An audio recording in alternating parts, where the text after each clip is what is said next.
Welcome in, welcome in, welcome friends to the newest edition of Seahawkers What If, the most unique Seahawks preview show in the multiverse. I'm your host, Clinton Bonner. I am joined by my co-host and the protector of this multiverse, Mr. Phil Leidick, and we do believe Adam will be coming in anytime now. We shall see. Well, we're on Adam Watch, Phil. We are on Adam Watch this morning. And Phil, I do want to say real quick before we get going, man, today's 9/11. We're going live on 9/11. I'm a New Yorker. Heavy, heavy day on my heart every single year. The events of yesterday, extremely heavy on my heart. And with that, I just want to say that, hey, man, coming together to do this with you and when Adam joins and to do this with people I love, to add some joy around something we're passionate about, it's meaningful to me. It's never lost on me, dude. And I wanted to welcome you to the show. Thank you very much. Yeah, for, I guess is it 27 years now, something like that? 24 years now? Yeah, 24 years now. My birthday has been pretty somber. So I guess half of my birthdays at this point have been a somber experience. And that's just how it is when you get a 9/11 birthday. It was an awesome day because everybody could remember it before. It's 9/11, and now everybody remembers it for sad reasons. And so the second half of them have been more that. But if it can help us, if what they paid, what it cost them can help us to be better people, better Americans from it, then we'll at least have gained what was left by the evil that tried to stop what America's all about just as yesterday. Well said, and happy birthday. I saw that in our Discord. Happy birthday to you. And today we're going to be covering this, Mr. Phil. We got What If. So this is our preview show. What if the Seahawks rough up Rodgers and company? And of course, we got DK Metcalf dead smack in the middle of this discussion. So we're going to hear about your theme in a second or two.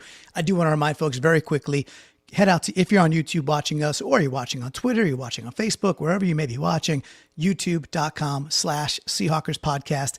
Can't tell you how much it helps when you just click like. If you like it, you click like. And if you really like it, then put a ring on it, subscribe. That's free too, by the way. And it really, really does help. There's a lot of choices out there nowadays with Seahawks content. And frankly, I like a ton of them. We're just happy. We're so happy you're here with us. And, we think we do something quite unique. So if this is your first time on What If, well, then enjoy, because I got to tell you, it is a very, very unique show. And Mr. Phil, I have an early birthday gift for you. Do you know what it is? The early gift is I get to do previously. You do get to do previously, but you get to do with Mr. Adam Emmert. He's here. Oh, there it is. Good morning, Adam. He's Welcome here. To my birthday show. There you go. We're on the Mr. Phil birthday show, Adam. How you doing? Merry birthday, Mr. Phil. But with that, if this is your present, stop having birthdays. Not worth it. I really should stop having birthdays. They tend to not. Tends to be bad for the world when I have birthdays. I always wonder what's going to happen when I wake up. But dude, funny. Well, Adam comes in with a banger. What else do you expect from Adam? So good job. And hey, what else do we expect from Shane Turner Acoustic, all the way from Australia, joining us live? I think he's over in the Perth version, which is the western part of the continent there. And he supports us, $2.99 super chat, Australian, and he's saying, "Dude's tough day, feeling it even in Oz," and of course Oz being a little nickname for down under there. So Shane, thank you so much. If folks have a way to support Shane, if you happen to be in Australia, go check out his music, or just go to his Facebook page. Like the guy, give him some love. He's out there as a working musician, as a creator. And Shane, love you, dude. Thank you for being a good guy, man. All right, so Adam, we're here. Mr. Phil's here. We've got a previously with the protector to get to, which means Mr. Phil is going to take a look back at what was a very exciting Jets-Steelers game where the Steelers come out on top, and we're going to start by reviewing that. Mr. Phil, take it away. Well, we were on Adam Watch, but now he's here. But I was on watching the previous game with the Steelers. Maybe some of you watched it live. I watched a little bit, but I wanted to go back and take some notes.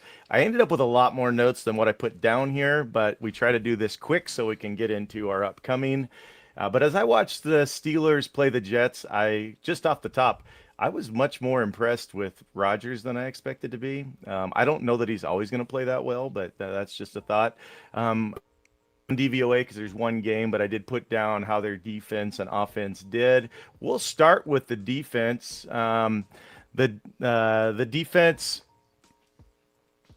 gave up about 6.4 yards per play. They were pushed off the line and gashed in the run game. If you watch this, it was over and over. They were just getting It was just getting knifed and cut by the Jets, by Breece Hall. I don't even think it was all Breece Hall. I think their defensive front was not doing well. Screens were hurting them early. But then there's Mr. Watt on the outside. I had a whole bunch of things written down. I finally just wrote, can that dude even be blocked? And I'm not just talking about the passing game, like the running game. Can anybody block Watt? Can any two people block TJ Watt? I'm not sure. The coverage was pretty good. Only Wilson seemed to be able to get open whenever he'd like. Ramsey did end the game the opposite way of our corner, how he ended the game. Ramsey ended the game with 2 awesome plays that held the win there for them, the 34-32. After the offense came down and took the lead back, they gave up about 5. They averaged 5 yards per play, which isn't as good as the Jets were averaging, but yet they came out with the win. Rodgers kept getting the ball out really quickly. Wide receiver screens were often. The pass pro was pretty uneven or even bad, but Rodgers was just getting rid of it so quickly. Even where the ball would take some time to get there, it's like he was able to release quickly, allow his receiver to have time to go get it. In the first half, I didn't see Rodgers make one bad throw. The only one that wasn't complete was really good defense and not a great catch. But he was off to start off the second. And then I'll say this about Arthur Smith. There was not a play that was the same throughout that game. I mean, he was designing everything for this. I don't know how we can study all the plays when every play was different. Very, very creative. But the running backs got nothing. It didn't matter how creative he was in the run game. There was nothing for them to be had. One thing I did notice is that both Freiermuth and Warren were pretty clutch at catching.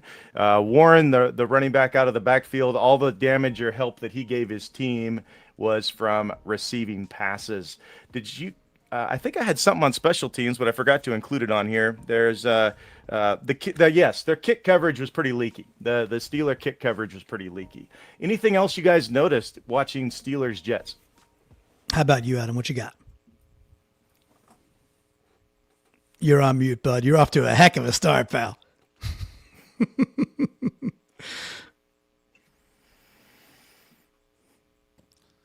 This is a great day. Yeah, I mean, Steelers, they had a big game against the Jets, and it was interesting to see Rodgers come out and be the quarterback that I didn't think he could ever become again. Now, can he make that actually happen for another week? I don't know, but I do know that a lot of the Steelers, they're very concerned about the run game and how that didn't seem to show up last week. Yeah, I think the thing I would contribute to that is I don't know if it's repeatable for the way Seattle runs our offense versus what the Jets did very well out there. You had Fields might have played the best game he's ever played as a pro. I mean, probably. And he's had some moments, but he's been overall disappointment, obviously, hopping around quite a number of teams. At this point, Fields was phenomenal. And this was not just running the football. But the part I want to kind of drill into is the way they ran the football. Yeah, there was lots of stuff up the gut, but a lot of it was also set up with RPO and just read option. So that threat of Fields keeping it, Darnold's not Fields. They're very, very different quarterbacks. So it'll be interesting to see if there's repeatability to the upside for, like, can we run the ball like the Jets did? I don't know. Breece Hall looked like awesome. He looked like he was shot out of a cannon. And I just think some of it came from the fact that they're worried about a running quarterback. And say what you will about Sam, that's not going to be a strong concern for TJ Watt and crew, Mr. Phil. Yeah. And, well, we should probably get to our theme. One of the things that I had on my notes I didn't put here, DK was really good with yards after the catch. I think DK is going to be a little bit of a problem in this game. I look forward to watching him, but not really hoping he doesn't have great success. But it is DK day as we go play DK. The concern I have with DK is a lot of the guys that go to the practices, the different reporters and such, it always sounds like he abuses in practice when he was here, like he was abusing our defensive backs on the regular. So that doesn't get me quite excited. I heard Spoon's not great against him. I heard Reek's not great against him. So I'm a little concerned about that. So I hope DK doesn't have the big day that I'm worried about. But for our what if, all of our questions have to do with D's and K's. In fact, we have Donkey Kong, Dark Knight, deep knowledge, door key, dungeon keeper, drive killer. Not every question is about DK, just all of our categories or our question hides start with the letter D and K. It's the second week. We go to Clinton. Where would you like to look first, Mr. Wow, Clinton? these are, so again, love the theme. Love it, love it, love it. It's going to be a lot of fun. I don't know why I'm drawn to this one, but I am just seeing that big red fiery Dungeons and Dragons dragon that everybody's probably familiar with in their brain, and the brave Viking type dude kind of going up against it. So DK's big. DK's still bad. He's that big bad dragon. So let's go Dungeon Keeper. Let's see what's underneath that door. To go to the Dungeon Keeper. Gentlemen, we'd like to get Rodgers in the dungeon. What if the Hawks can make Rodgers feel like he's locked in a dungeon? I'll tell you, the Jets got a ton of pressure on him, but it wasn't a dungeon for Rodgers because he still found a way to like squeeze the ball out. If we can make him feel like he's locked in a dungeon, like he just can't perform the 4 touchdown game that he had, this will happen by our Hawks doing what? Because I don't think pressure's enough. Clinton, can we lock up Rodgers this match? Well, I think pressure might be enough. And Okay, so you do. I do, because the Jets didn't get a ton of pressure on him per se, but when they did, they got sacks. So the sack They rate finished. Yeah, the sack rate per, attempt, if you will, right? When they actually had pressure was really quite high. And versus Purdy last week, we had tons of pressure and we, didn't get home all that much, because I think it's a bit of a testament to the way they scheme. Lots of outlets, which we have to worry about in this game because we saw plenty of that. Steelers could not run the ball, but they sure could dink and dunk like they did with CMC. And then Every target. I think Rodgers used every target he had at his disposal this game. Yeah, it was well distributed, and a lot of times they were using the dump off as a de facto for what was a, not a strong run game, which is exactly what the 49ers did and kind of how they matriculated the ball down the field against us. However, I do think if we get the same level of pressure that we got against Purdy, but now it's Rodgers, who's just older and does not move like this guy, he's going to have a bad time back there. In fact, I think it's one of the absolute keys to the football game. So to hone in on it with one more click down, look, everybody saw last week, it's Broderick Jones, right? So he's over at left tackle now. He was abused. The entire left side of that line was kind of abused. Will McDonald is a very good pass rusher for the Jets. He's quite a good pass rusher specialist. But don't tell me that Derek Hall, who just bullied Trent Williams for basically the entire game, can't have a really nice day on that side versus Broderick Jones. In fact, I think he's going to. So to keep it a little bit shorter, I do think that if we keep a similar pressure rate, we're gonna be in like a 5-sack territory. And sacks, it doesn't matter, Rodgers will get out of some of those with some 3rd and longs where he just pulls it off because he's still pretty good. But a timely sack really dismantles promising drives. So I think it might be enough, Phil. Okay, well, you're making me feel a little better because I was seeing pressure. I was just seeing their O-line get abused and Rodgers getting 4 touchdowns. So I hope you're more right than me. Adam, how can we make Rodgers feel like he's locked in a dungeon? So we talk a lot about pass rush, and that's how you make a quarterback feel uncomfortable. Well, there's a second component to pass defense, and that's a secondary. And I think in this case that with somebody like Aaron Rodgers, who hasn't been able to throw the ball downfield with consistency for about 4 years now, you got to play up on all these guys. Get up there, jam them, and try to make sure that you're taking away all that stuff that comes out in a second or less. Because when you become 47,000 years old as a quarterback like Aaron Rodgers is, the last thing you want is to get hit. That's why I didn't think Aaron Rodgers was really going to come back this offseason, because I've heard some of these quarterbacks talk for a long time. When they're done, it's because they don't want to get hit anymore, and that's what you can tell. That's what it's like for Rodgers. So if you can make it so that he's got to hold the ball, try to push the ball downfield, that's going to make him so uncomfortable, and he'll look more like that Aaron Rodgers that we know and love from the New York Jets. Okay, I like that. I hope DK doesn't burn us for it, but I like the idea of pressure and the other guys for sure. I guess all the Steeler receivers are pretty fast, right, Clinton? Yeah, they are. And they have a lot of talent there. So, Austin is still pretty young, 26 years old. He looked really good last week. Now, again, as Adam is saying, hey, we haven't seen Rodgers be consistently good for a number of years. And by the way, Rodgers still does that thing where he gets a little, let's call it, it's like a good shot, kid, don't get cocky, right? And yet he throws his ball off his back foot all the time. In the very last drive of that game, there was a near, he throws an out off his back foot, kind of sidearm because it's Aaron Rodgers, and it's nearly picked. And it's not that it could have or should have been a pick. It would have been a tough pick, but it was a bad throw in a very bad situation. It would have been game over.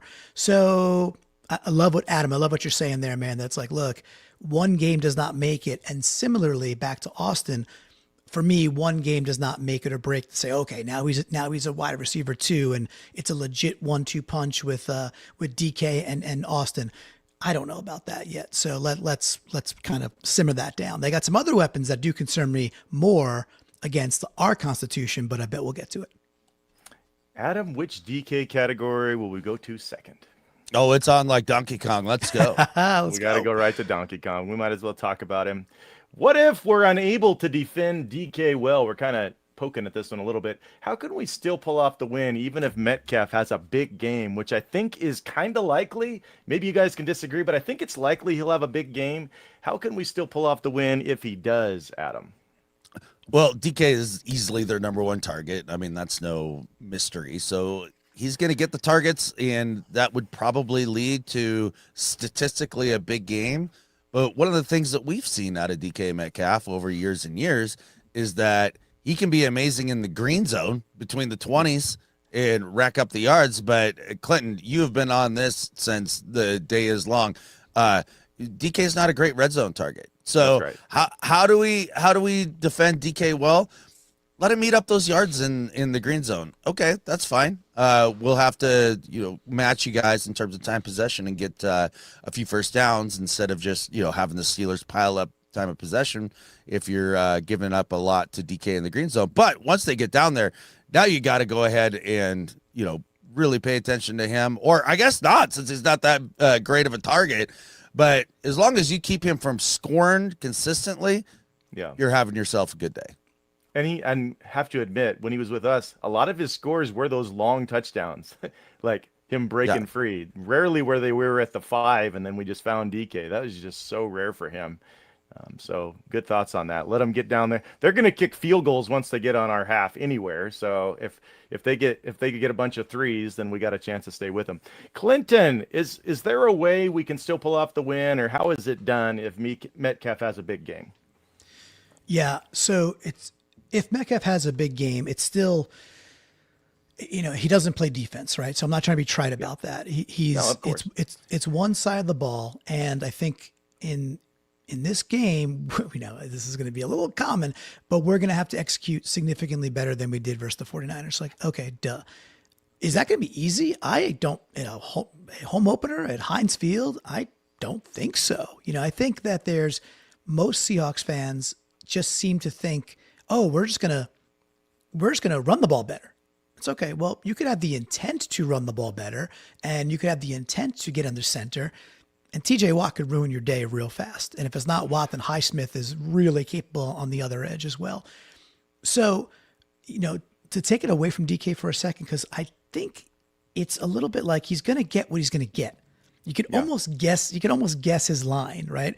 You can almost guess that he's going to have between 4 to 6 catches, maybe 7 max. He'll probably be between 60 to 90 yards. He might score a touchdown. And any variance of that's a pretty good to very good day for DK Metcalf and the Steelers. Yeah, I can almost put that in a pocket and say we got to kind of accept that. I think that's probably a reality on the ground. They're going to target him, but you're also going to get likely a DK drop or 2, and you might get the chance at a turnover caused by DK. This is not like trash talking or pissing on his grade that he's not here. Last week he had a slant. He dropped one slant. Later in the game, he's got sauce on him. Would not have been an easy catch. Yeah. He juggles it. The ball pops up in the air. It hits another Steeler, and it lands back in DK's arms while he's on the ground. Yeah. It's like, okay, that's fine, and that's a cool catch, and it's a nice sauce is right on him, so it's nicely played as well. But Very these kind of things, though. Right? But these kind of things happen with DK. So maybe, Johnny on the spot, take advantage of that. The other side of it is the Steelers play a lot. If it's like, oh yeah, just run the ball better. Okay, well, maybe the Steelers play a lot of 8 men in the box. They were like at 30% last week, 8 men in the box. And they asked McDonald about this at the presser, being like, well, how do you beat that? He's like, well, you throw over their heads, right? So, it's going to have to be a combination of these things. Which we could have done last week. They were running Correct. 8, 9 men in the box against us. Correct. And to do that better, I know Adam will certainly agree. We were talking about in the stands. Is like, well, get under center and run play action. Yes. And get the ball over the linebackers and in between the safeties, which, by the way, Sam Darnold does really, really well. Yeah. So he's really good over the middle. Yeah. So those are the kind of the things that I think will be like, even if DK has a good to very good day, which I would think he's going to have at least a good day. I don't think this is some like impenetrable fortress that we can't beat this team. Yeah, it feels like you guys are thinking along my lines when I had the question. Is I'm kind of expecting DK to have a good game. We just have to win regardless of that. That's just kind of the stopping DK. That would be amazing, but I'm just not really going to count on that. Next category, next location. Where are we going to go, Clinton? All right, let's go to deep knowledge. That one sounds intriguing. Okay, deep knowledge. Let's talk about our rookies here a little bit, Clinton. What if one of our rookies can really take a leap from his NFL experience? Yes, I know it's one game, but they got the one game out of the way. Who do you hope we can see from our rookies can really take a step? And maybe you can kind of define what you're looking for now that they got a little sense of, I've played a full NFL game, Clinton.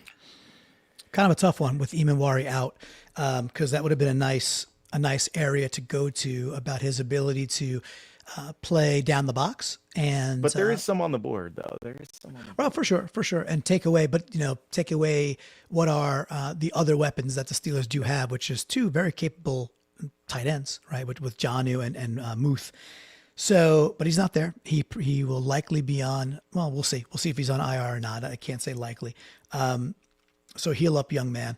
Look, I hate to take the chalk answer, but I think it's got to be Zabel. And there's other dudes for sure that you can go to.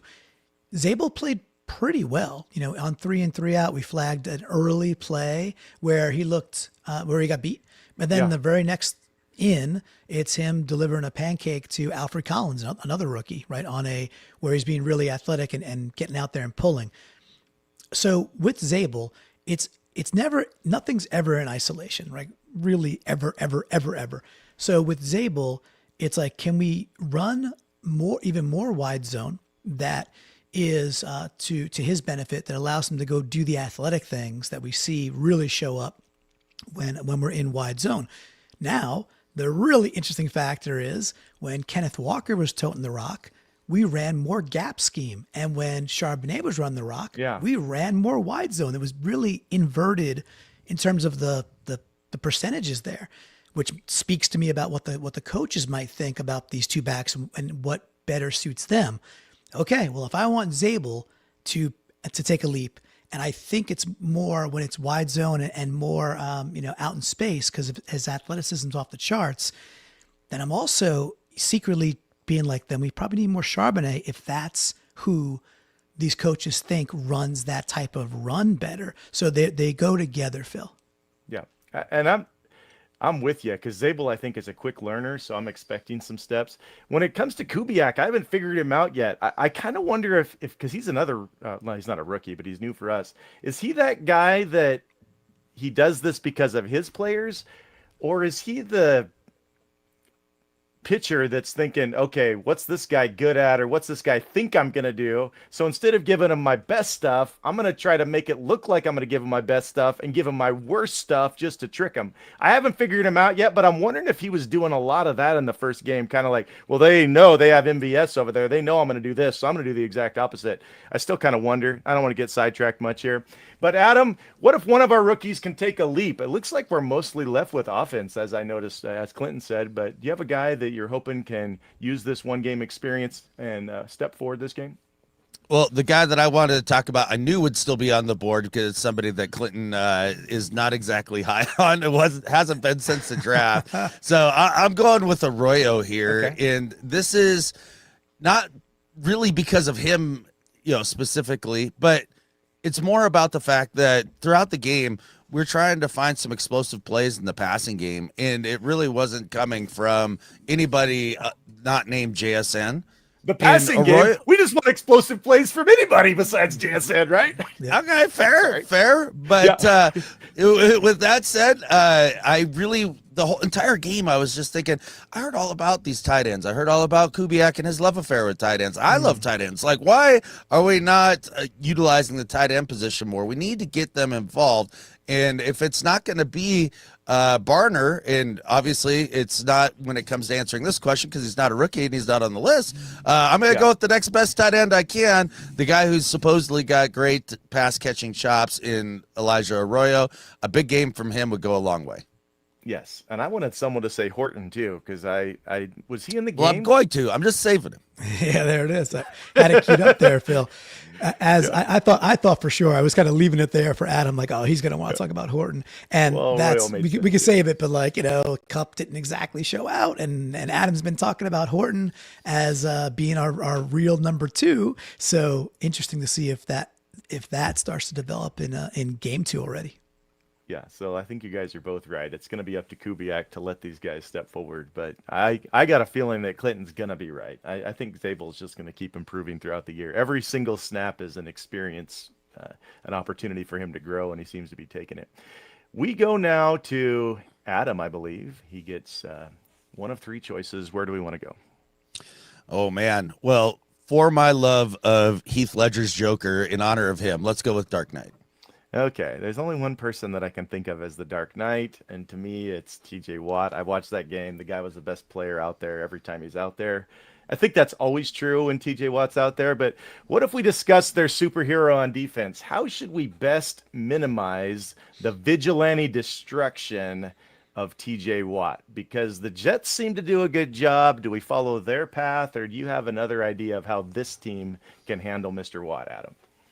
Hey, you know what you do to great pass rushers? You run at them, you run often, and you hope to do it well to take the starch out of the pass rush. Make it hard on him. Make him work in the run game so that he doesn't have all of his juice and he's ready to just roll on every single 3rd and long that you come up against. TJ Watt, now, how do you minimize TJ Watt? Outside of that, I don't know. Good luck. He's TJ freaking Watt. Like he's really, really good.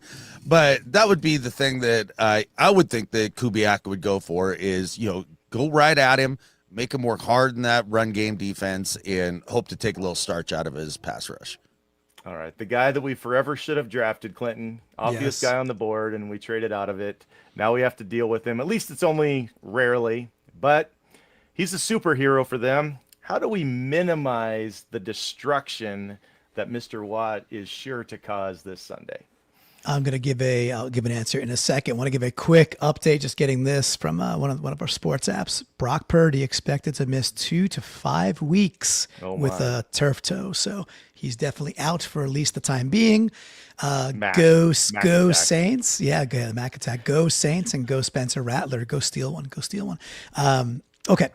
So Adam had his take was run the ball. I liked what he said. I like how he got to the logic. When he first said run the ball at him, I was like, oh my God, why? Like he's not just a pass rusher. He sets an amazing edge and he blows up.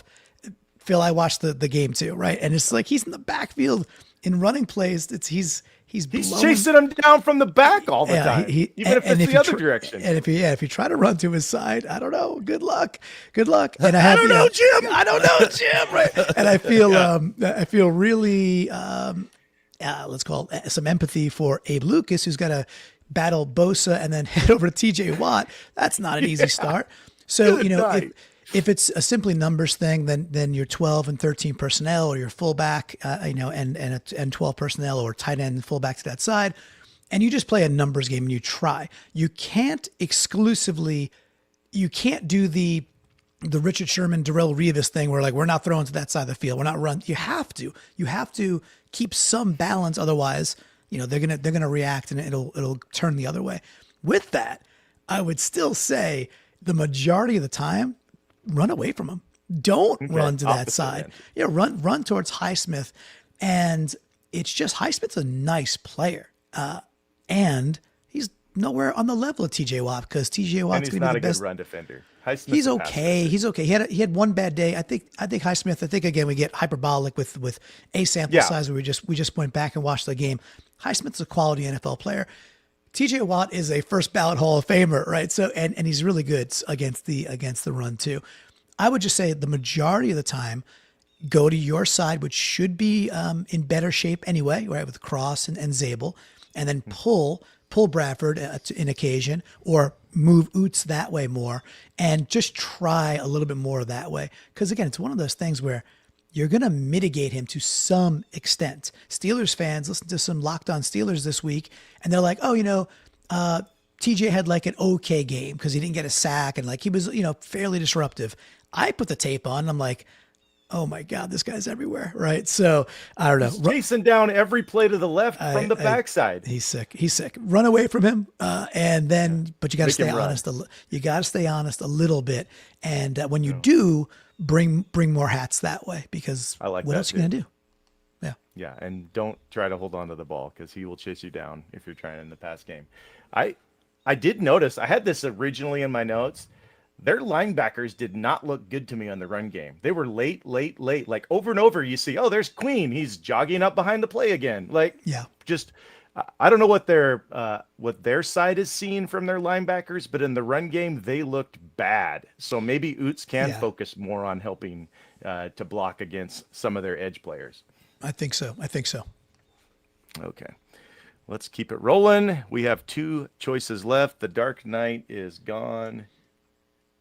I will say I love watching Watt play when he's playing all the teams that I don't like, but I'm not excited about it this week. He's a delight until he's a nightmare, right? So yes. Okay. We have 2 choices left: the Door Key and the Drive Killer. Clinton. All right. Let's stay potentially positive, and let's tap our inner Legend of Zelda links and take the door key. Let's see what's behind that door. I almost tried to do the sound effect, and then I realized that was a horribly bad idea. I'm not going to use that sound effect. Yes. So, Nintendo would be on our butts, probably. I swallowed that. Yes. Clinton, what if our run game unlocks some explosives this week? And when I say some, I mean more than 0. The key for this is I'm still hunting. I'm still hoping. I've been looking forward to asking you to save me from my depression of no explosives. How can we get some this week, Clinton?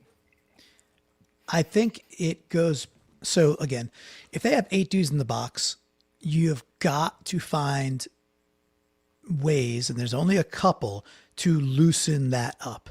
A couple of years ago, what was that? That Dallas Seahawks playoff game where we just kept running into a stuffed box and was like, what are we doing? Like we won like 12 or 13 games that year, and we couldn't get out of our own way. Was that the Let Russ Cook game? I forget. Yeah, there was no cooking in that game. That spawned the Let Russ Cook the year after. Yes, correct. So you just can't just keep jamming it into an 8-man box and expecting good results. So to run the ball better, I hate to say it, we're going to have to throw the ball. And with that, but it's like, how do you throw, right? And getting under center and running play action and getting things over the linebackers you were just talking about. We have got to find a way to soften it up, because if they're throwing 8 at you, it's going to be a hard time. I'll say one more thing. I mentioned earlier that I really think the Jets' success was married to Justin Fields being a mobile quarterback and really taking advantage of read option. Look, Sam Darnold is no slouch. He's not Justin Fields. We're not trying to compare him as speedway. But if you ask him to rip a few down to keep things honest, he can do that. And we saw it last game, by the way, with the field goal right before half and that kind of tricky little student body right to Sam. I actually expect the Seahawks coaches to watch that and a couple of times a game do something, do some naked boots, and or just straight up run some read option where Sam rips it down or keeps it, and it just keeps him a bit off balance. I expect that in the cocktail, I would say. I was thinking that when you said we can't run read option, I'm like, hey, McVay used to do it with Goff, and I think Sam can at least go as good as Goff on pulling the ball and heading to the cone a little bit. Yeah, better. Adam, what's the key for us finally getting some explosive runs for the first time in the 2025 season? Well, if we're relying on Sam Darnold's builds in this game to get Yeah. the run game going, we're in deep doo-doo. Like that's not his game. I mean, he can move a bit, but I mean, he's not. He's a lot closer to Jared Goff than he is Justin Fields. Let's put it that way. Sure. If we're making a comparison there, Definitely true. Just trying to say, keep him honest. Yeah. Sure, keeping him honest. Now, with that said, we talked about this on the flagship show last night just a little bit, and to me, the key to the running game and unlocking it is pick a back, any back, like whichever one. Coach Mike and Kubiak, like this. Splitting the carries evenly, 10, 12, something a piece, something like that. I don't think that bodes well for running backs to find their rhythm when it comes to the running game.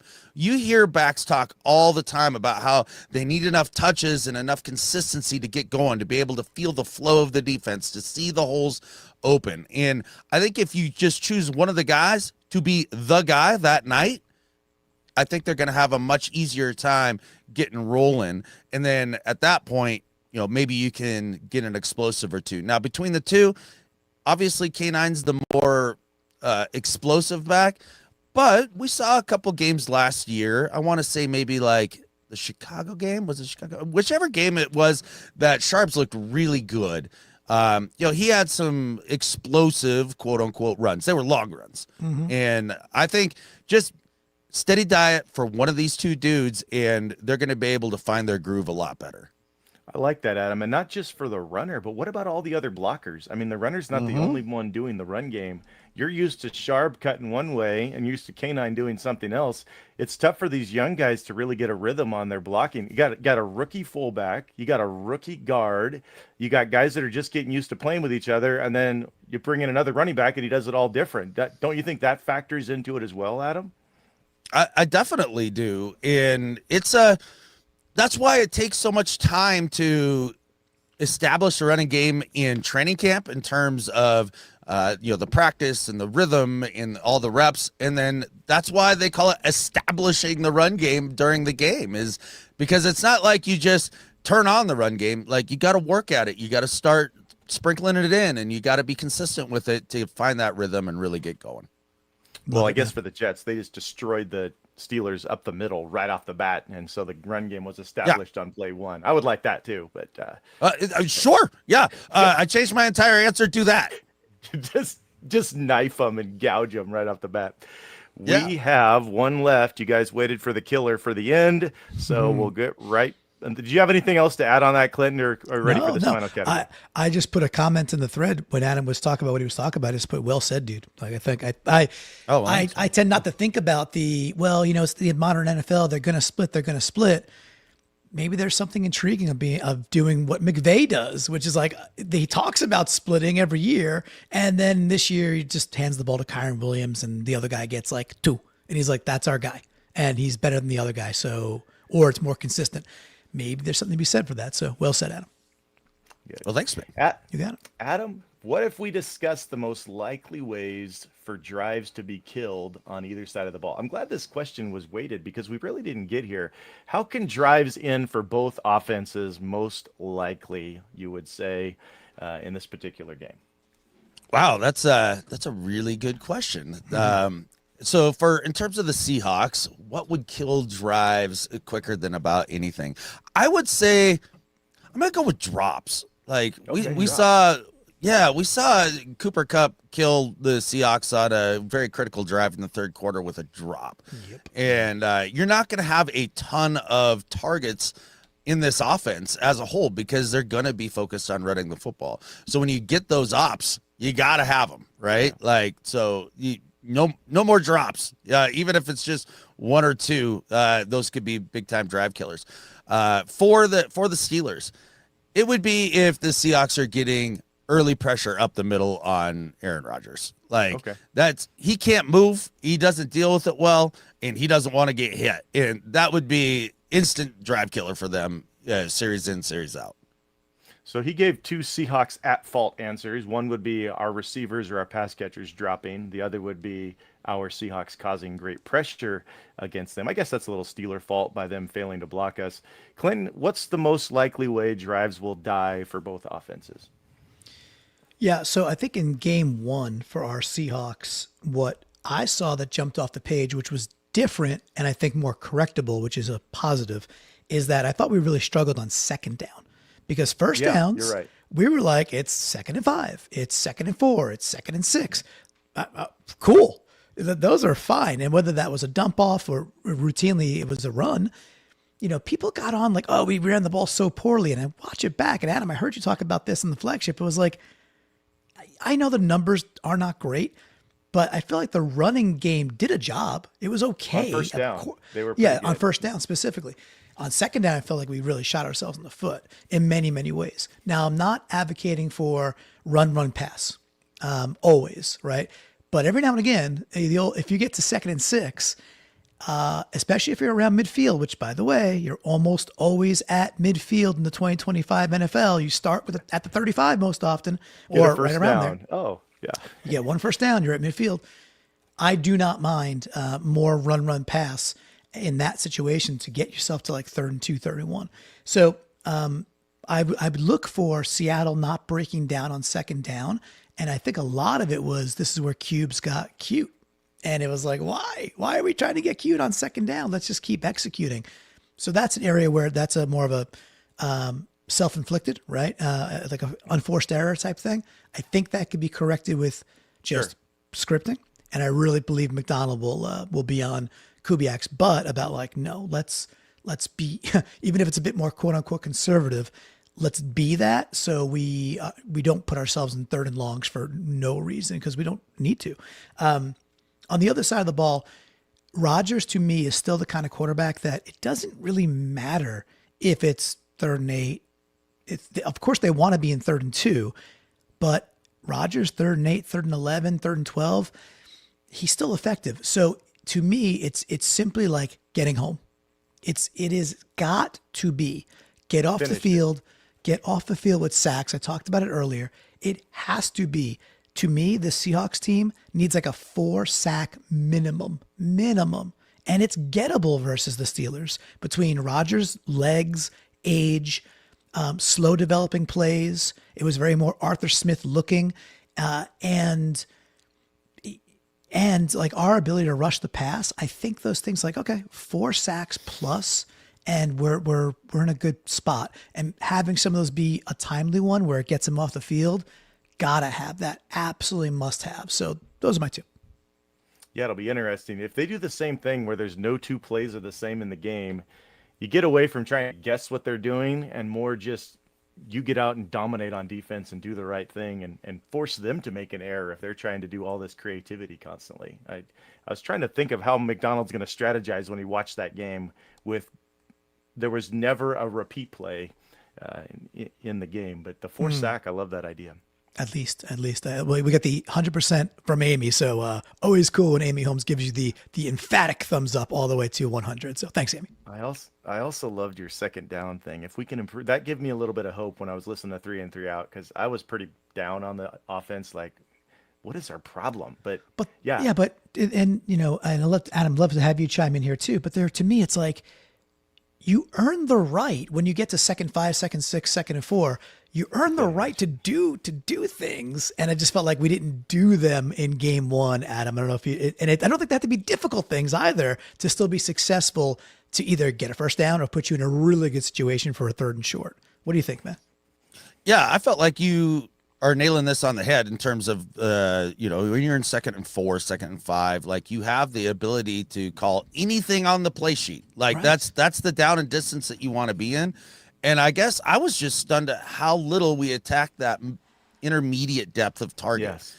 Because that's a place that Darnold really thrives. He's not exactly known for being a fantastic dink and dunker. Like that's not his thing. I mean, he can do it to a degree, but like he really does do a good job of hitting those intermediate shots. And that's something that Purdy was killing us with after play action and all that stuff last game. And I just think that that's there for the taking for the Seahawks. I think that falls right in the wheelhouse of the way a game should be called in terms of getting to play action on those second and mediums that's got the defense guessing. And so you can fit it in between the linebackers and in the safeties there. And I that's what I want to see. I just want to see them attack a little bit more downfield and have some shot plays. Adam calling for passing. We know we're overkilling the run when Adam's starting to call for some passing plays. I do think it doesn't necessarily need to be more in volume, just different in depth of target. Yeah. I do think that some of these runs, that the same thing we did against the Niners, I think we have a chance of getting explosives against the Steelers, because there's no doubt the Niners are much, much better in that second level than the Steelers, from what I saw, from watching two games. And just think about who operates the middle. You got Fred Warner, you got Warner and Winters. Yeah. Like, they're good. Yeah. Winters is fast, and Fred Warner is probably the best linebacker in football. So they don't miss tackles. So it's a different opponent. It's just keep being committed to the run. I think we will get a few explosives, but I would love to couple that with they got to run some play action. Maybe he was waiting for finally getting an explosive and then he's going to do play action. I don't know what it was, but if that's what it takes, I would love it. We do need to get to our wishes. I didn't get near as many wishes this week. Maybe we felt like the wishes were unlucky last week. I don't know, but I'm thankful I got a few wishes. Maybe you want to put some while you're live right now. You want to throw in some wishes for this game. But Amy gave us a wish. Spoon riles up DK. Hey, that's one way DK could give us some yards back. Just get angry. Give us a 15-yarder. Maybe get yourself kicked out of the game. Maybe they know exactly how to get him worked up. That would be fine. Josh, he wishes that the Seahawks will win the time of possession. Now, Josh, you wished for that last week, so it didn't go well. I'm hoping that 2 wishes means the second time we flip this coin, we reverse what happened last week. I hope it's not just as long as Josh wishes for time of possession that what happened last week happened. Car wishes that K9 proves last week was a fluke and he's still a special player. I think there's a special player in there. Yes, it would be great for him to get some confidence going. I'd love to see him get rolling and stick with him. And then we have Seahawk Tua on that thing, which is a first time I believe he's wished. What if we never ran another screen again? Well, the Jets were effective with it. Yes, they were. That doesn't mean we can be effective with it. I think the Steelers were better at their wide receiver screens were pretty good. I don't know who else is good at them on our team besides JSN. He's like the only one that I've ever seen do one well. What about our tight end? Can Barner run the screen? Tight end screen. I mean, hey, isn't that what Arroyo should be able to do? I mean, Adam was talking about Arroyo earlier. He's supposed to be the burner, and I'm going to stop saying what I've been saying since the draft because I want him to be good. No, go ahead, man. Let her rip. Own your takes. It's all good. No, they're out there. It's not like I'm not walking it back. I need to see. I need to see tight ends that act like that everybody says is an X in the NFL actually really succeed, versus what you typically end up getting, which is a guy who's not quite as fast as an actual wide receiver X, and they're kind of a tweener, and they don't have an actual home in the NFL. There's a big allure for them. Now, I think Arroyo's got really good hands. Now, but Phil, to your question, can we run a successful tight end screen? I don't know, because I'm not sure we can run screens, but Adam was talking about a rookie earlier. I'd like to see that. If you're going to try it, then try it with Arroyo. Get some blocking with your athletic guys, get them out on the edge, and give Arroyo a chance with the ball in space. Now, Adam, you're probably like, dude, stop throwing bubble screens. I'm done with it. But I guess if you had to have one, is Arroyo an okay choice? No more screens. I'm sick of, especially ones that start with bubble. I'm not really into it, but it's interesting that you would pick Arroyo, because honestly, in the back of my mind, that's one of the last dudes I would choose to be running bubble screens with. And that's, Only because screen. I. How about a play action over the middle screen? Or at a tunnel screen. How about that? Tunnel screens are okay. Anytime you're trying to run a screen to the perimeter, right? Instead of to your back and letting the rushers kind of overtake your lineman real quick and then dumping it over their head in between in the numbers. Those are the types of screens I would like to see us get good at. Somehow there's something in the. He just had to change jersey colors, and all of a sudden he was awesome at it. I just don't know that. It was annoying. But with that said, I don't think you run those perimeter screens with guys that are more straight line speed type guys. I know it worked for DK last week. I don't know that that's going to be a part of his game that they're going to be able to go to the well to all year. You want the jitterbug guy out there that runs those perimeter screens. So I just don't know that Arroyo's that guy. Like, I'd say run it for Horton.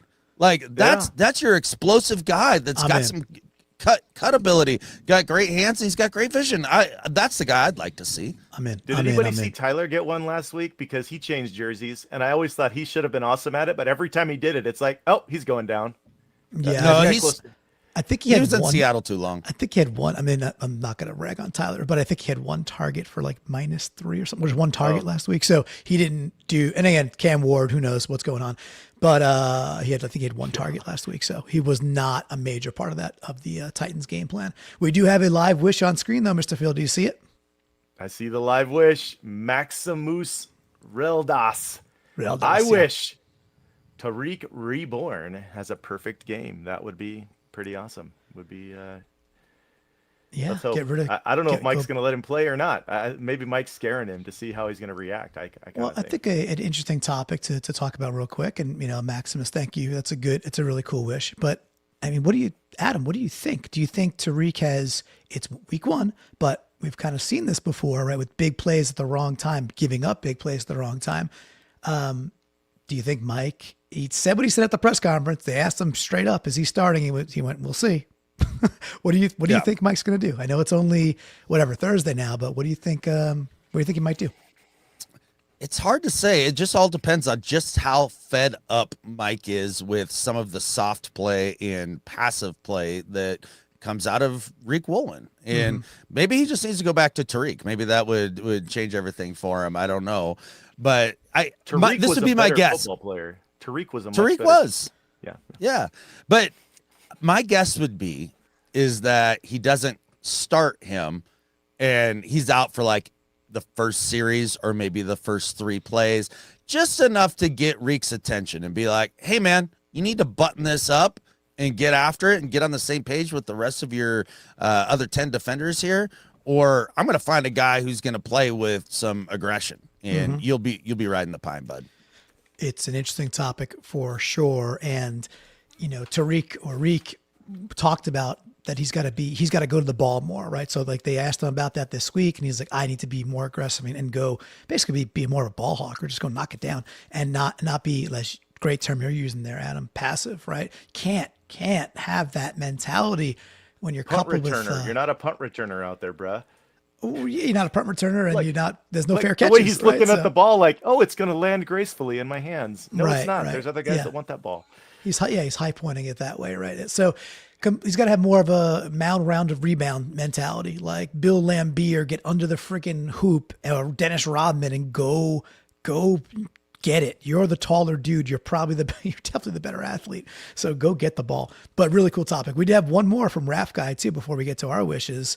We love the live wishes, and this is great. Raf Guy, wish Greg Olsen doesn't broadcast the game. Boys, I have an answer to this one. Do you guys know what the answer is about Greg Olsen and our broadcast? I hope it's no. I hope that it's no. He's not going to be broadcasting. Yeah, the answer, your wish granted. It is not. It is not Olsen. It's all right.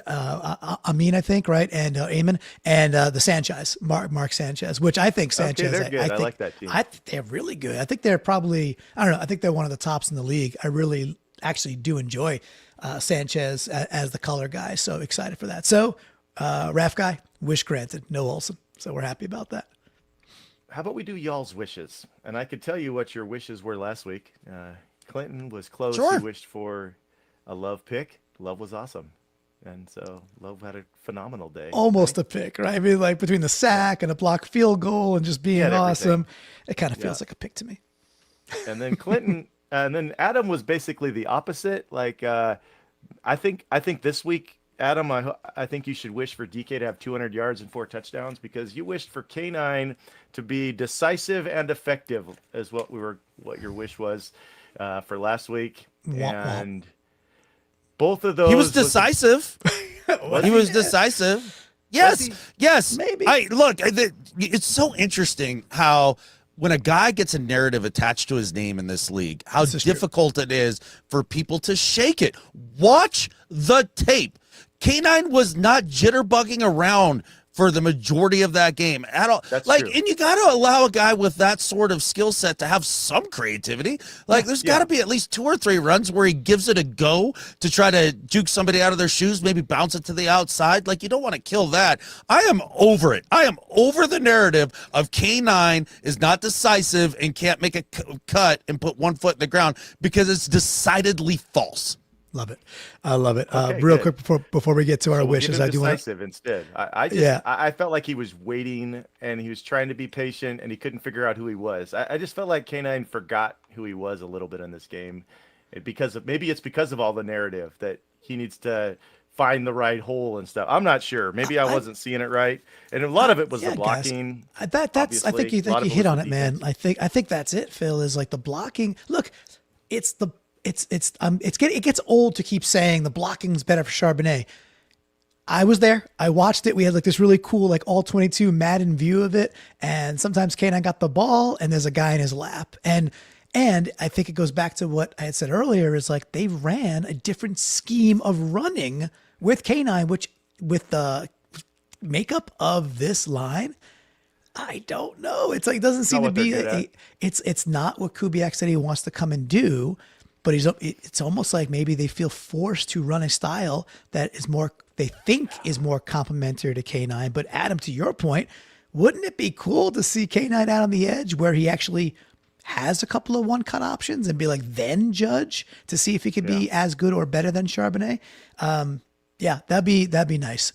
That'll be interesting to see if we change those stripes or get back to what are the real stripes of the Kubiak offense. I do want to recognize this real quick, Mr. Phil, because it's kind of for you. So we got Marquez Milligan, a member for a while. Thank you so much out on YouTube Marquise with a $10 super chat saying happy birthday, Mr. Phil. Thank you. That was nice of you.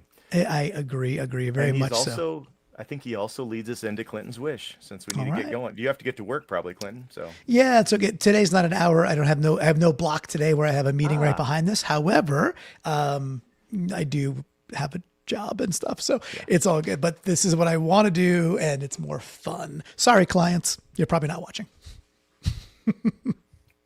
Is this it? Take away? Okay, take away my wish. All right, so my wish goes back to Broderick Jones being an underwhelming left tackle. Who will be next to him the entire game? Basically, it's Derek Hall. Derek Hall got robbed of a great bull rush sack last week. Illegal contact downfield from Tariq Woolen, and the flag comes out, and a great pass rush gets eradicated. Aging Trent Williams versus Broderick Jones. Okay, give me Derek Hall for 1.5 sacks, not just one, at least 1.5 sacks, and I'm laying the chips on Hall. He's my big wish. I love it. And if it reverses like it did with Love, we're fine. If he can get a scoop and score, and yes, that's fine. Totally fine. He gets fine. a pick and totally TFLs, and we love it. But I could totally see this happening. Adam, where are we going this week for your wish? All right, man. I need somebody to tell me a Tory. I need some more Tory time. Like, tuck me in. I need some Tory time. Like, I want more Tory Horton in this game for a number of reasons. And, it starts with Cup's performance last week, and the thing is that it confirms what we were seeing out of Cup to a degree in LA over the last couple years, and he's just not that explosive guy anymore. Like, it's just not him. Now, his value that he's supposedly supposed to bring to this team is to make the big catches in the critical moments, maybe not have gigantic numbers, but we saw him drop his biggest attempt in the game last week. It's super frustrating. So if you're not even going to get that veteran savvy and leadership out of Kupp at the receiver position, like, you might as well go with the young cat who has all the explosiveness in his game. Let's get Torrey Horton in there. Let's stretch the defense vertically a little bit, make them respect that, so it opens up a little bit more of the run lanes for our backs. So give me some more Torrey. Let's target him 5 times or more. 5 targets for Horton, maybe an explosive in there. Yes. Be nice. I love it. Wouldn't it be great if Kupp could just do the old Adam Thielen thing for us? He's not even doing that yet. Maybe he will, but just help us move the chains, will you, bro? Don't count him out just yet, guys. And I don't think you are. No, we're not. I'm hoping you do that. Yeah, Adam might be. And look, I am. I think he's going to show up in very meaningful ways as this year goes on, and Torrey Horton can emerge as what can be a legit number 2, with Kupp still being very effective in third downs in the red zone. He did drop one, and drops happen, and I called him out on it on 3 and 3 out. I'm like, that's a gigantic drop, and that's why you're here. Horrible. I agree with all that. And stuff can be 2 things. Torrey Horton can emerge, and Cooper Kupp can still be very valuable. And I think we might see some of that, which I'm excited for. Okay. Well, we need to predict the score. I'm hoping for both of you to be right. I think there's a good chance both of you will be right this week. Get some Horton from some play action, something over the middle like Adam's looking for. Hall getting some sacks, going to be awesome when he does. Clinton won because of his score prediction last week. If I wrote these down right, it appears that Clinton picked a closer margin than Adam. Adam had us wiping the Niners by a little bit of a higher score than the 1 score. So we gave it to Clinton. Clinton starts out with a lead. That's got to feel good after all these years, Clinton. What score are you going to pick for this one? 23-20 Steelers. Sorry. Okay. I don't think I want to win, and I think it's a tough tale to go to Heinz Field and get this W. Okay, so his prediction, Steelers 23-20. I will tell you, Clinton, as sad as I was about watching the Hawks, I had expected this match to be a Seahawk loss going into the season.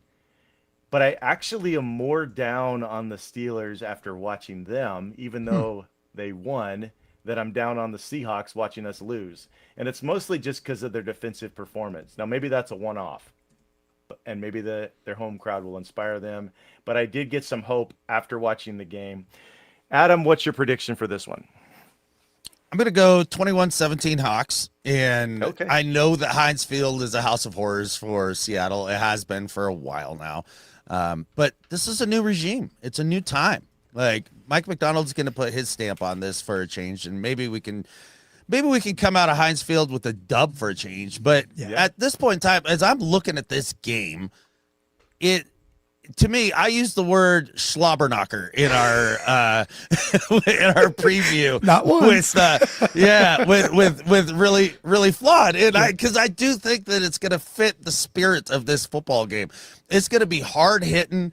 It's going to be highly competitive, and I don't think it's going to be high scoring.